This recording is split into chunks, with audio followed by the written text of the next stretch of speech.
খুলতে দেওয়া হয়নি, মিছিল করতে দেওয়া হয়নি, মিটিং করতে দেওয়া হয়নি, আমাদের কথা বলতে দেওয়া হয়নি, আমাদেরকে এমনকি বাজারে উঠতে দেওয়া হয়নি। এই পরিস্থিতিতেও সিপিআইএম একদিনের জন্য আন্দোলন থেকে থেমে থাকেনি। যারা একদিন বলেছিল এই সিপিআইএম কে নিশ্চিহ্ন করে দেবে, আজকে আমরা লক্ষ্য করছি সেই বিজেপি বলতে শুরু করেছে সিপিআইএম আবার নতুন করে রাস্তায় উঠে আসছে। এবং আপনারা জানেন গত নির্বাচনের অভিজ্ঞতা বলবে, এখানে নেতৃত্ব আছেন বিজেপি।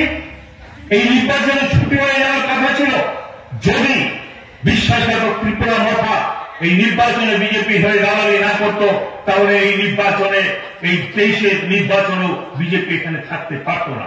আজকে তারা তাদের দিন গুনতে শুরু করেছেন, তারা বুঝতে শুরু করেছেন যে এই বিজেপিকে রক্ষা করা যাবে না। আজকে হাটে ঘাটে মাঠে আমরা দেখি কথা বলতে শোনা যায়, আমরা না বললেও বিজেপিকে যারা সমর্থন করতেন 16, 17 সালে, 18 সালে, আজকে তারা এসে বলছেন না, এই বিজেপি আজ যাই হোক 28 সালে ত্রিপুরায় বিজেপি থাকবে না, বিজেপি সরকার তৈরি হবে না। আমাদের কথা এটা বিজেপির অনুভূতি। জানেন ওই ছেলেটিকে নিয়ে গুন্ডামি, মারামারি, রক্তাক্ত করা হয়েছে। সেই ছেলেটি 6 বছরের পরে হিসেব করতে বসতে দেখছে তার পাড়ার ওই মন্ডলের নেতা চুনোপুটে, আজকে সে কোটিপতি মালিক, আর সেই ছেলেটি সমাজ বিরোধী খাতায় তার নাম উঠে গেছে, তাকে ঘৃণা করছে সমাজের মানুষ।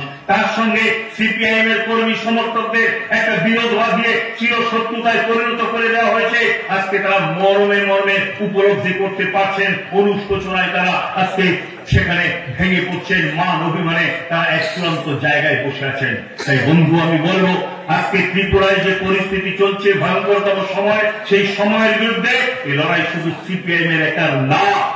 যারা বিজেপি করেন, যারা ভেবেছিলেন, যারা স্বপ্ন দেখেছিলেন ওই 199টি প্রতিশ্রুতি কার্যকরী করবার মধ্যে দিয়ে এক নতুন ত্রিপুরা গড়ে তুলবে, যারা বলেছিলেন বামফ্রন্ট যা দিয়েছে তার দ্বিগুণ তিনগুণ জিনিস পাবেন, আজকে তাদের জীবনের অভিজ্ঞতায় বামফ্রন্ট সরকারের সময় থাকা আমাদের সুযোগগুলো একটার পর একটা শুধু কেড়ে নেওয়া না, আজকে ত্রিপুরার উন্নয়নের চিহ্ন খুঁজে পাওয়া যাবে কিনা আগামী কয়েক বছর পরে, আজকে ওই রকম এক পরিস্থিতি তৈরি হয়েছে। তাই আমরা বলবো এর বিরুদ্ধে বৃহত্তর লড়াই, সংঘবদ্ধ লড়াই, আমাদের দেশকে রক্ষা করা, সংবিধানকে রক্ষা করা, ধর্মনিরপেক্ষতাকে রক্ষা করাই হবে এই সময়ে ভারতবর্ষের মানুষ হিসাবে অন্যতম প্রধান দায়িত্ব।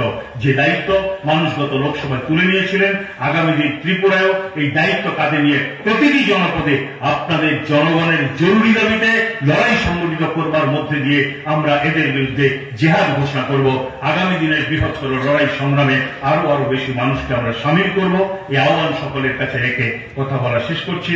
ইনকিলাব জিন্দাবাদ, ভাতখোলা অঞ্চল সম্মেলন জিন্দাবাদ।